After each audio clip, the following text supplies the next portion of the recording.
Praise the lord. Good morning. మన ప్రభువును రక్షకుడైన యేసుక్రీస్తు పరిశుద్ధ నామంలో యేసుతో అనుదినము అని ఈ పరిచర్య ద్వారా ప్రతి దినము దేవుని యొక్క శ్రేష్టమైన వాక్యం వింటున్న మీ అందరికీ నా హృదయపూర్వక వందనములు. నా ప్రియ సహోదరి సహోదరుడ, చిన్న ప్రార్థన చేసుకుందాం. మహాగణుడ, పరిశుద్ధుడ, కృపగల తండ్రి, మహోన్నతుడ, ఈ రోజు నాయన ప్రభ నీ కుమారులుగా నీ కుమార్తెలుగా ఈ మాటలు వినిచిన ప్రతి ఒక్కరిని పేరు పేరున మీరు దీవించి ఆశీర్వదించి ఫలింప చేయమని యేసే పుణ్యనామంలో ప్రార్థించి వేడుకొంచున్నాం మా యెహోవా తండ్రి. ఆమేన్. ఈరోజు దేవుడు మనతో మాట్లాడుచున్న మాటను శ్రద్ధగా విందామండి. విని మరికొందరికి ఒకవేళ ఈ మాటలు మీ హృదయానికి నచ్చినట్లయితే, మీకు హృదయంలో ఓ బాగుంది, ఈ మాట వేరే ఒకరికి పంపిస్తే బాగుంటుంది అని మీకు అనిపిస్తే మాత్రమే దీన్ని షేర్ చేయండి. కొందరికి పంపడానికి ప్రయత్నించండి. మీకు నచ్చితే పంపండి, నచ్చకపోతే పంపించొద్దు. కానీ ఈరోజు విన్న ఈ వాక్యం ద్వారా మీరు ఎంతో ధన్యులవుతారు. ఎందుకంటే సేవలో మనం ఎలా ఉండాలి, సేవాభారాన్ని ఎట్లా కలిగి ఉండాలి, సేవ అంటే ఏంటి అనేది మనం తెలుసుకునే మాటను, క్రీస్తు కొరకు మనం శ్రమలు, క్రీస్తు కొరకు మనం పొందే ఇబ్బందులు గురించి మనం నేర్చుకుంటున్నాం. కాబట్టి ఈ మాటలు ఉంటున్న మీరందరూ కూడా ఎంతో ధన్యులు. దేవుడు మిమ్మల్ని మీ కుటుంబాలను బహుగా దీవించును గాక. ఆమేన్. ఒక దైవ సేవకురాలు మాట్లాడిన మాటలను బట్టి బాధ కలిగింది. ఏమనంటే, రానున్న దినాల్లో సేవ అనేది అసలు ఉండనే ఉండదు, అసలు సేవ ఉండదు అని ఆమె చాలా క్లియర్గా మాట్లాడిందట. కనుక మా పిల్లలని ఎవరికైనా వివాహానికి ఇవ్వాలన్నా మేము సేవకులకైతే మేము ఇవ్వం, వేరే సెక్యులర్ జాబ్ చేసుకున్న వారికి అయితే మేము ఇస్తాం. ఎందుకంటే వారి యొక్క భవిష్యత్తు ఎలా ఉంటుందో తెలియదు. సేవ చేసుకున్న వారికి ఇస్తే సేవ ఉండదు కాబట్టి వారికి కూడా అధోగతిలోకి వెళ్ళిపోతారు అని ఆ సహోదరి మాట్లాడిన మాటను బట్టి కొంచెం హృదయానికి బాధ కలిగి ఈ యొక్క వాక్యాన్ని నేను ధ్యానించటం ప్రారంభించాను. దేవుని సేవ అంటే ప్రతి ఒక్కరి మీద ఉందండి. అది పాస్టర్ల మీద మాత్రమే అనుకోవద్దు. క్రీస్తు యేసు రక్తంతో కడగబడిన ప్రతి ఒక్కరి మీద కూడా దేవుని యొక్క సేవా భారము ఉంది. యేసయ్య ఒక్కొక్కరిని ఒక్కొక్క పరిచర్యలో వాడుకుంటారు. ఆయన్ని ఎవరిని ఎలా వాడుకోవాలని బాగా తెలుసు. కాబట్టి కొరింథీయులకు రాసిన మొదటి పత్రిక 12వ అధ్యాయంలో మనం చూసినట్లయితే అక్కడ కృపావరాలు ఉన్నాయి. ఆ కృపావరాలు దేవుడు ఎవరికి ఎలా ఇవ్వాలో రాయబడ్డాయి. ఎలా అంటే, కృపావరములు నానా విధములుగా ఉన్నవి కానీ ఆత్మ ఒకటే. చాలా ఉన్నాయి కానీ ఒకే ఆత్మ చేత నింపబడి ఉన్నారు. పరిచర్యలు అనేకమైన ఉన్నాయి కానీ ప్రభు ఒక్కరే. ఎన్ని పరిచర్యలు అనేది చేయి, కానీ ప్రభు పరిచర్య చేసేవారుగా ఉండాలి.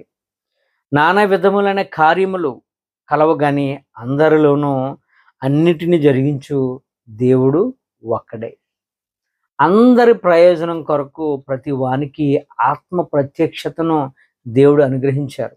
అందరి ప్రయోజనం నిమిత్తంగా ఆత్మ ప్రత్యక్షత అది మనం పొందుకోవాలి. కొందరికి దేవుడు ఎలాగిస్తాడంటే బుద్ధివాక్యాన్ని ఇస్తాడు, మరికొందరికి జ్ఞానవాక్యాన్ని ఇస్తాడు, మరికొందరికి స్వస్థపరచు వరాన్ని ఇస్తాడు, మరికొందరికి ప్రవచనాలు చెప్పే వరాన్ని ఇస్తాడు, మరికొందరికి భాషలు మాట్లాడే వరాన్ని ఇస్తాడు, మరికొందరికి ఆ భాషలకు అర్థం చెప్పే వరాలను ఇస్తాడు. ఆ ఇచ్చిన ఆ యొక్క కృపావరాలను మనం ఎక్సర్సైజ్ చేస్తూ ఉండాలి. ఎట్లా? దేవునితో మనం అనునిత్యము గడుపుట ద్వారా, ఆయన మీద మనం ఆధారపడటం ద్వారా ఆ ప్రత్యక్షతతో మనం నింపబడతాం. ఆ కృపావరాలతో మనం, దేవుడిచ్చిన కృపావరాలతో మనం నింపబడతాం. ఖాళీగా కూర్చున్న వారికి కృపావరాలు రావు. దేవుడు అందరికీ ఇవ్వరండి ఇవి. ఆయన ఏర్పరచుకున్న వారికి మాత్రమే ఈ యొక్క కృపావరాలు అనుగ్రహిస్తారు. దేవుని సేవ అంటే ఏదో మన సండే చర్చ్కి వెళ్ళి అక్కడ చిన్న చిన్న పరిచర్య చేసి ఇంటికి వచ్చేసి చేసింది సేవ కాదు. దేవుని సేవ అంటే ఎట్లా ఉండాలంటే, దేవుని కొరకు సేవ అంటే ఏంటి? సుఖ సౌఖ్యాలను విడిచిపెట్టి దేవుని కొరకు నిందలు, దేవుని కొరకు నష్టాలు, కష్టాలు భరిస్తూ తన సిలువను తన మోసుకుంటూ క్రీస్తు యొక్క సిలువను కూడా మోసేవారిగా ఉన్నప్పుడే అదే నిజమైన సేవ అవుతుంది. ఆ ప్రక్రియలో, ఆ సేవా ప్రక్రియలో మనకి అనేకమైన అడ్డులు ఆటంకాలు వస్తాయి. అందరితో మనం నిందించబడతాం, అవమానించబడతాం, దూషింపబడతాం, ద్వేషింపబడతాం, అనేకమైన నిందలు వస్తాయి. వాటన్నిటిని కూడా మనం ఏం చేయాలి? ఇష్టపూర్వకంగా మనం భరించాలి నా ప్రియ సహోదరి సహోదరుడా. అందుకని యేసుక్రీస్తు ప్రభువారు కొండ మీద చేసిన ప్రసంగం మత్తయి సువార్త 5వ అధ్యాయము 11వ వచనంలో చెప్తున్నారు. నా నిమిత్తము జనులు మిమ్మును నిందించి హింసించి మీ మీద అబద్ధముగా చెడ్డ మాటలెల్లా పలుకున్నప్పుడు మీరు ధన్యులు. 12వ వచనంలో అంటున్నాడు, దాని నిమిత్తము సంతోషించండి. ఆ నిందల నిమిత్తం, ఆ అవమానాల నిమిత్తము సంతోషించండి, ఆనందించండి. అప్పుడు మీకు ఏమవుతుందో తెలుసా? పరలోకములో మీ ఫలములు అధికమవుతున్నాయి అంటున్నాడు. ఆ నింద, ఆ భారము, ఆ కష్టము, నష్టము ఇక్కడ మనకు అవమానంగానే ఉంటుంది. కానీ ప్రభు చూస్తున్నాడు నా ప్రియ సహోదరి సహోదరుడా. అక్కడ మనకి అత్యున్నతమైన ఘనతను దేవుడు ఇవ్వబోతున్నాడు. కొంతమంది ఇప్పుడు చెప్తున్న సహోదరులు లాంటి వాళ్ళు అంటున్నారు కదా, రానున్న దినాల్లో సేవ ఉండదని. ఒక మాట, దేవుడు లేని కాలం ఏమైనా ఉంటుందండి? నెవర్. అసలు ఉండనే ఉండదు. కనుక ఆయన లేడు అనేది ఎంత అబద్ధమో, దేవుని సేవ ఉండదు అనేది కూడా అంతే అబద్ధం. మనం కొయ్యాలి కానీ కోత విస్తారంగా ఉందండి, విస్తారంగా ఉంది. పనివారు కొద్ది మందే ఉన్నారు, మనం వెళ్ళాలి. విస్తారంగా పంట ఉంది, కోయాలి. దేవుని కొరకు మనం వాడబడాలి. లోకసువార్తలో 10వ అధ్యాయము 2 నుంచి మనం 6 వచనాలు అక్కడ చూసినట్లయితే, మీరు వెళ్ళండి, మిమ్మల్ని నేను ఎక్కడ పంపుతానంటున్నాడు ప్రభు? అక్కడ శిష్యులతో మాట్లాడుతున్నారు. తోడేల మధ్యకు గొర్రె పిల్లను పంపినట్లుగా నేను పంపుతున్నాను. మీరు వెళ్తున్నప్పుడు ఎక్కడ ఏది ఆశించొద్దు. ఇది సేవ నిమిత్తంగా సేవకులకు చెప్పే మాట. ఎక్కడ ఏది కూడా ఆశించొద్దు. మీతో ఏమి కూడా పట్టుకెళ్ళొద్దు. సంచిని కానీ, ఒక జత బట్టను కానీ ఏమి పట్టుకెళ్ళొద్దు. డబ్బులు ఆశించి ఇంటింటికి అసలు వెళ్ళవద్దు, తిరగొద్దు. వారు ఏది పెడితే అది మీరు తినండి. మీరు వెళ్ళి చేయవలసింది ఒకటే, ఏంటంటే దేవుని రాజ్యము బహు సమీపంగా ఉందని మాత్రము బోధించండి. అంతే మీరు చేయవలసింది, అది చేయండి. చేస్తూ రోగుల కొరకు ప్రార్థన చేయమని, స్వస్థత ప్రార్థనలు చేయమని ప్రభు చెప్పడం జరిగింది. చెప్పి వారిని సువార్తకు పంపారు. వారు వెళ్ళిన శిష్యులు మరి ప్రభు చెప్పినట్లుగా చేశారు. ఏమైనా కొదువయిందంటే ఎక్కడ కొదువు కాలేదు. అనేకమైన వాటి మీద దేవుడు వారు చేయగా వారు వెనువెంటుండి దేవుడు కార్యాలు చేశాడు. కనుకనే వారు వచ్చి ఎంతో సక్సెస్తో చెప్తారు, ప్రభు మేము అనేకమైన దెయ్యాలను వెళ్ళగొట్టాం, అది చేసాం, ఇది చేసామని ఎంతో చక్కని ఆ రిపోర్ట్ను వారు తీసుకొస్తారు. మనం సువార్త చేస్తున్నామంటే ఎక్కడ చేయాలంటే, సువార్త అందని చోట సువార్త చేయనప్పుడు ఏ సహోదరి సహోదరుడా, సువార్త అందే చోట సువార్త చేస్తే ఎట్లా? ఇక్కడ అనేకులు బోధిస్తున్నారు, అనేకమైన పరిచర్యలు చేస్తూనే ఉన్నారు. దానివల్ల మనకు వచ్చే ప్రయోజనం ఏమీ లేదు. అందరూ ఉన్నారు ఇక్కడ. కానీ ఎక్కడైతే సువార్త అందదో అక్కడ మనం ఎన్నుకుంటే సేవకునిగా అది చాలా శ్రేష్టమైనది. దున్నని భూమిని మనం దున్నాలి. దానిని మనం సేద్యపరచాలి. దానిలో మనం విత్తనం వేయాలి. దాని యొక్క ఫలాలు మనం చూడాలి. రానున్న జనరేషన్ ఆ ఫలాల యొక్క అనుభూతిని వారు చవి చూస్తారు.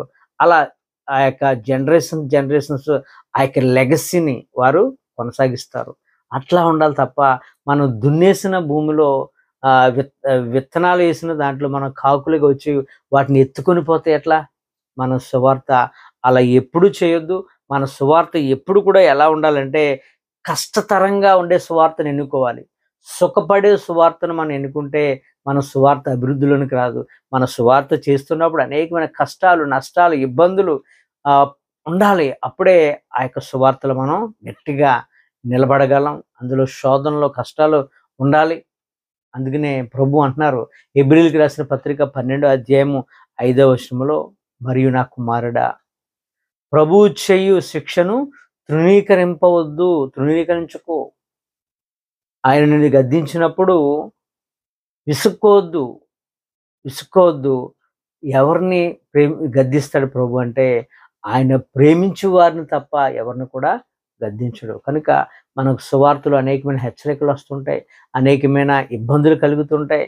రకరకాల వ్యక్తులు మనల్ని ద్వేషించవచ్చు. ప్రతీది కూడా మహదానందంగా మనం ఎంచుకోవాలి. దేవుని సేవను మనం ప్రాణం ఉన్నంత వరకు మనం చేసేవారుగా ఉండాలి. మరి ముఖ్యంగా దేవుని సేవ అంటే అంత ఈజీ ఏమీ కాదు. దేవుని సేవ అంటే చాలా మనం సాక్రిఫైస్ చేయాలి, త్యాగం చేయాలి. తిండుండదు, నిద్ర ఉండదు. ఒక్కొక్కసారి మనకి అన్ని సౌకర్యాలు ఉండవు. వాటన్నిటినీ మనం అధిగమించి నా ప్రభువు కొరకు నేను చెయ్యాలని ఒక మంచి మనసు పెట్టి నువ్వు సేవలోకి వచ్చావా, దేవుడే నిన్ను నడిపిస్తాడు. కావలసిన మార్గాలను ఆయనే బయలుపరుస్తాడు. కనుక సేవ ఆగిపోతుంది అనేది లేదు. సేవ నిత్యము మనం చేయాలి, కానీ అనేకమైన చోట్ల సేవ చేయొచ్చు. దేనికైనా రిటైర్మెంట్ ఉందేమో కానీ దేవుని సేవ చేయడానికి అసలు వయసుతో పరిమితి లేదు. ఎవరైనా చేయొచ్చు. మనసుంటే మార్గాలు అనేకమైనవి. ప్రభు కొరకు మనం పాటుపడాలి. ప్రభు కొరకు మనం అనేకమైన కార్యాలు చేసేవారికి ఉంటే ప్రభుకి ఇష్టలుగా మారిపోవాలి. అదే దేవుని సేవకుడికి ఉండవలసిన లక్షణం. అంతే తప్ప మనం సేవను లాభార్జన కొరకు చేయొద్దు. సేవను కూడుగా ఎప్పుడు కూడా చేయొద్దు. అలా చేస్తే మన సేవ అభివృద్ధిలోనికి రాదు. ఈ మాటలు మనందరి జీవితంలో నెరవేర్చును గాక. ఆమేన్. God bless you.